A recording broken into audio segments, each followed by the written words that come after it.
Thus far, I have met Chairman Kim Jong-un on 2 occasions, and Chairman Kim displayed a firm determination for a North Korea that can free itself from ideological confrontation and develop as a normal state.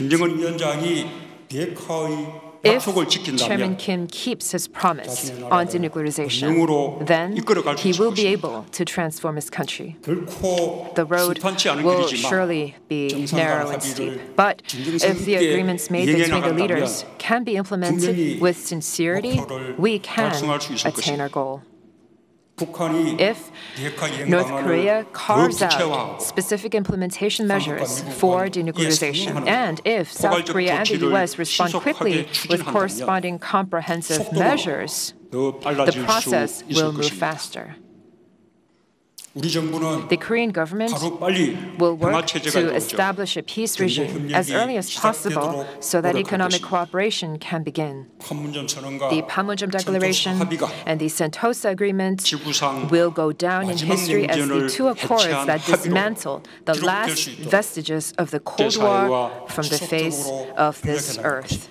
Korea and ASEAN already have between one another a framework of diverse cooperation and exchange, and it is important to embrace North Korea within this fabric. If North Korea sincerely carries out denuclearization measures, then I hope it can be brought to participate in the many meeting mechanisms of ASEAN, and bilateral exchange and cooperation with North Korea can be strengthened.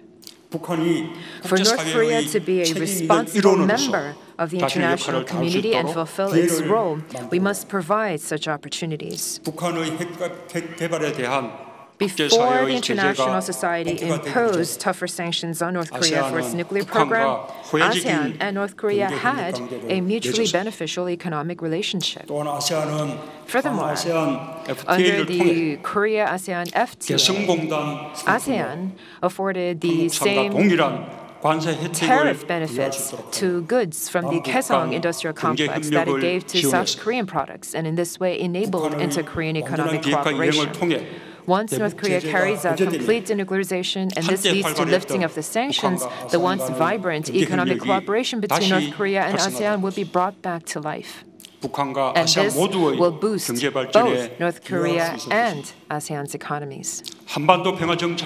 Lasting peace on the peninsula will do so much more.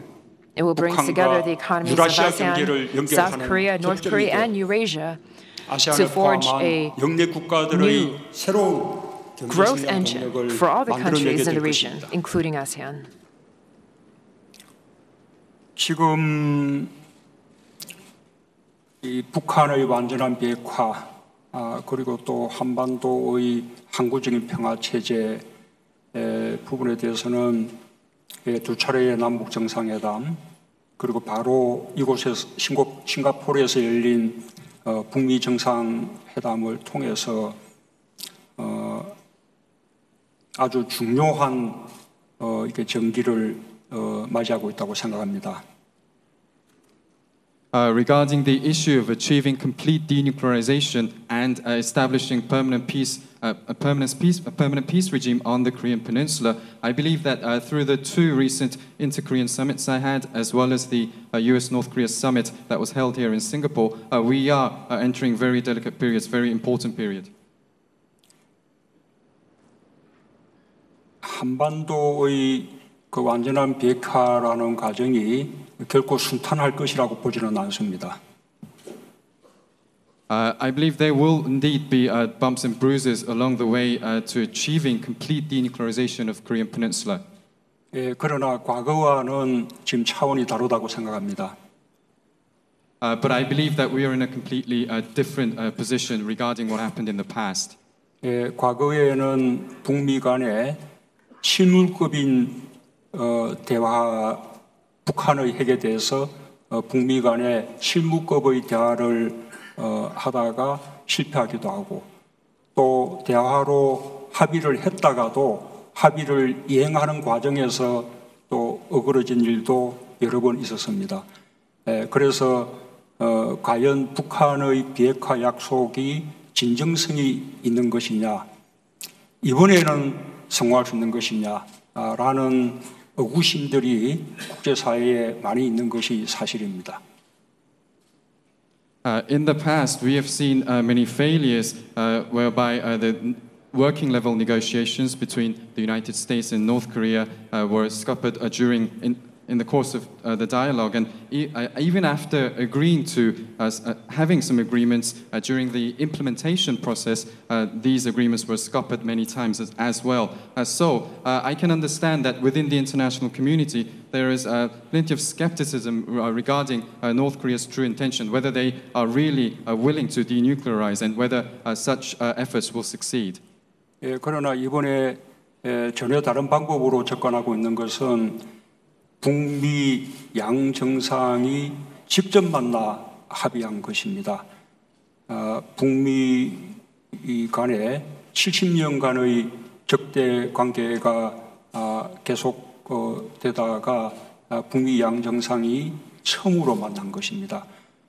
북한 정권이 출범한 이후에 북한의 지도자가 미국의 대통령을 만난 것은 처음입니다. 그렇게 양 정상이 직접 국제사회 앞에서 먼저 합의하고 약속하고, 그리고 그에 따라서 실무적인 협상을 해나가는 그런 탑다운 방식으로 이번에 접근을 하고 있는 것이 과거와는 전혀 다른 방식이라고 생각합니다. 저는 양 정상이 직접 국제사회에 이렇게 약속을 했기 때문에 실무 협상 과정에서는 여러 가지 우여곡절을 겪는다 하더라도 결국에는 정상들의 약속을 지킬 것이라고 믿습니다. 만약에 국제사회 앞에서 정상이 직접 한 약속을 지키지 않는다면 국제사회로부터 엄중한 심판을 받게 될 것입니다.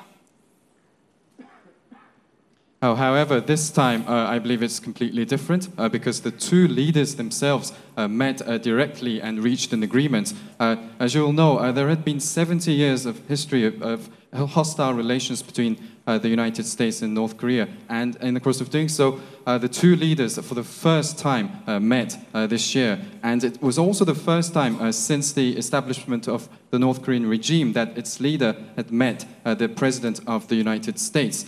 So the very fact that the whole process was done in a top-down way, whereby the two leaders met directly and they agreed and promised in front of the whole international community, I believe that this is why I believe it is a completely different approach to what we saw in the past.